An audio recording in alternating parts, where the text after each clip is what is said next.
Jadi gitu. Jadi sejak awal itu Al-Quran sudah memberikan klasifikasi kelompok manusia gitu tadi ya. Beriman, tidak beriman, dan kaum munafik. Maka tadi itu tidak cocok ketika ayat-ayat yang Allah turunkan terkait menghakimi kelompok non-muslim misalkan ya, yang tidak beriman, baik itu dalam kisah para kaum nabi-nabi terdahulu, kemudian kita gunakan untuk menghakimi orang beriman pada saat ini, nggak cocok.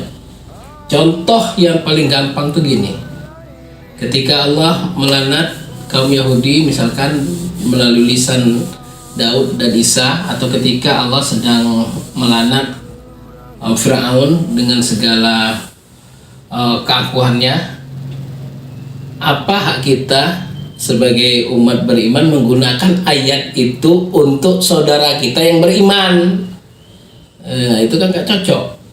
Itu kembali, jadi Al-Quran itu betul semua perkara agama ini akan kembali kepada Quran dan hadis Nabawi. Betul. Nah, dalam konteks Al-Quran itu kita mengembalikan segala sesuatu kepada Al-Quran untuk mendapatkan narasi pemahaman. Tapi ketika kita membaca teks Quran itu harus berguru kepada ulama, karena kitab ini kan punya ilmunya, caranya untuk memahami ulama gitu kan. Kita kaum muslimin betapa pentingnya dalam setiap keluarga itu bukan penting jadi punya sarjana saja, tapi ada pentingnya setiap komunitas muslim itu harus ada yang faqih di dalam memahami Al-Quran.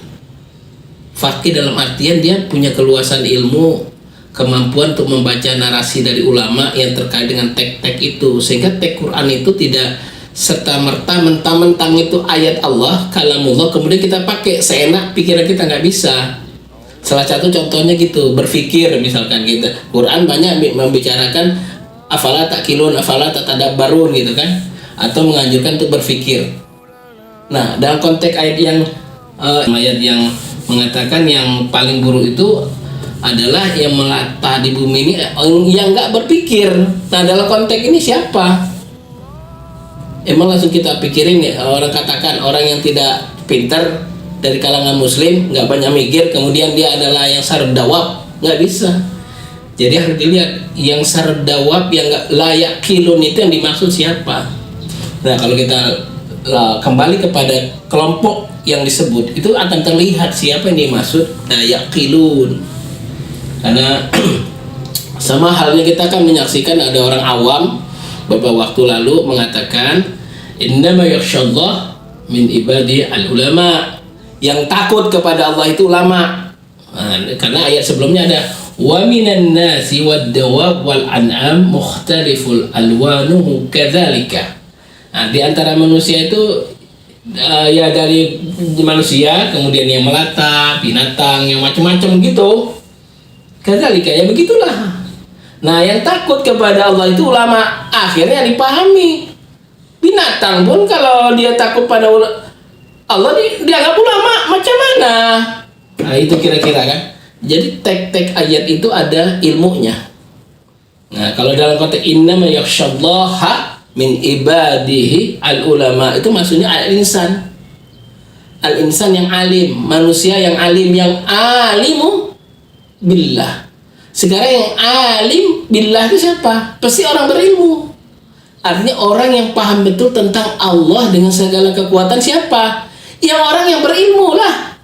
Mana bisa ular dikatakan ulama? Nggak bisa. Nah, ini orang awam bahaya kalau bisa menafsirkan Quran bukan pada kewajibannya untuk menafsirkan Al-Quran gitu kan. Nah, itu tadi kembali ya, kalau setiap keluarga muslim atau setiap satu kampung muslim ada yang faqih pada Al-Quran, itu bagus sekali, itu bagus, itu ideal ya. Nggak mungkin juga setiap manusia ini harus jadi faqih alim terhadap apa yang dikandung dalam ayat-ayat Quran, nggak mungkin juga, dan itu bukan kewajiban juga semua orang jadi ulama, nggak juga. Falaula nafar minkum ta'ifatun tafaqahu fid din. Nah, itu kan kelompok tertentu. Nah, ya kelompok tertentu yang harus jadi faqih dalam agama. Ini biasa kita katakan yang jadi membuat konsep pendidikan, nggak mungkin juga semua jadi konsep ulama. Ini manusia 1 juta 1 triliun nih, 1 miliar umat Islam jadikan ulama, nggak bisa lah.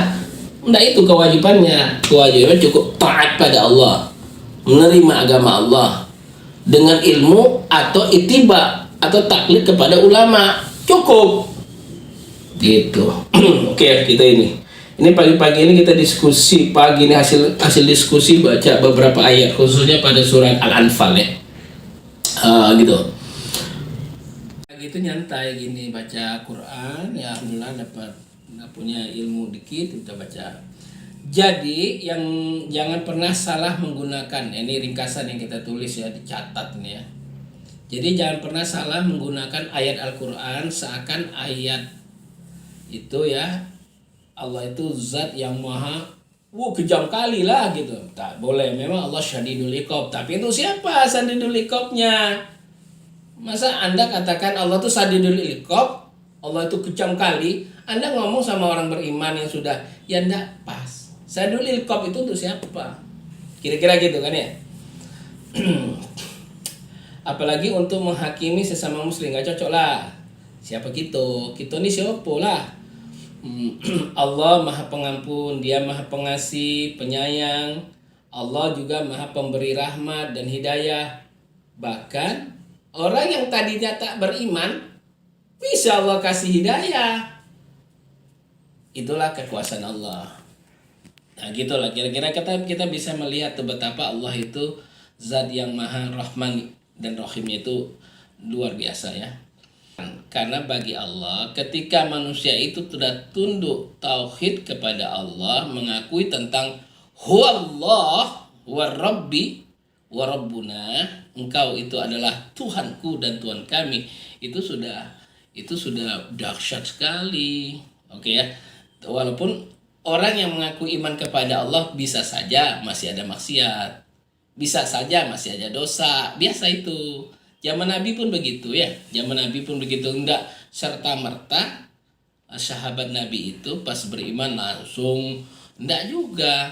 Memang banyak sahabat yang demikian ya. Umar bin Khattab misalnya ketika mereka sudah iman itu betul-betul teguh. Itu betul, itu hidayah, itu fadilah ya. Tapi jangan diharapkan semua orang jadi Umar bin Khattab, enggak bisa. Jadi agak nyantai dikit ya, lihat keluarga muslim kita tuh nyantai ya. Jangan kita menggebu-gebu itu dengan emosi kita untuk memperbaiki saudara muslim itu. Jangan ngebu-ngebu. Mereka sudah beriman itu kesyukuran ya. Nah, dari beberapa ayat tentang berpikir, ada kecenderungan ayat-ayat tersebut ditujukan kepada golongan yang tadi yang dianggap agak susah kali kau ini berpikir, terus nifak lagi. Nah, itu gunakan pikiranmu. Iman yang sudah beriman itu dia sudah dikatakan dia sudah berpikir, minimal sudah dapat hidayah, itu menunjukkan dia berpikir. Dengan arti kata orang yang sudah beriman, berislam, beragama, apapun dan bagaimanapun kualitas keberagamaannya, keberislamannya itu harus disyukuri. Itu poin pertama, disyukuri. Anda yang sudah beriman dan ini berilmu lagi harus disyukuri.